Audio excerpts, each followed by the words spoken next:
And this morning I want to continue my conversation about Alfred Steiglitz with a discussion, primarily in his own words, of the steerage, the most important photograph of the 20th century. He was on his way to Europe with his family. They were living in the upper deck of the boat Kaiser Wilhelm III, which was the largest steamer of the time and the fastest to cross the ocean. This is June of 1907. Steiglitz was bored and he wandered around. He said, "There were women and men and children on the lower deck of the steerage. There was a narrow stairway leading to the upper deck of the steerage, a small deck right to the bow of the steamer. To the left was an inclining mast, and from the upper steerage deck there was fastened a gangway bridge that was glistening in its freshly painted state. It was a rather long white, and during the trip remained untouched by anyone. On the upper deck, looking over the railing, was a young man with a straw hat.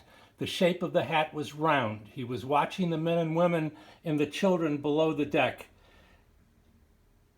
A white straw hat, the funnel leading left, actually it was a mast, the stairway leading right, the white drawbridge with its railing made of circular chains, white suspenders crossing the back of the man in the steerage below, round shapes of iron machinery, a mast cutting into the sky making a triangular shape. I saw shapes relating to each other. I was inspired by a picture of shapes, and underlying that feeling I had about life." Steiglitz always related what he was photographing to his life. He raced back to his cabin. He got his handheld 4x5 autographics. He had one glass plate. He took the photograph, captured it, and left. He was not able to develop the plate until he arrived in Paris nearly a week later.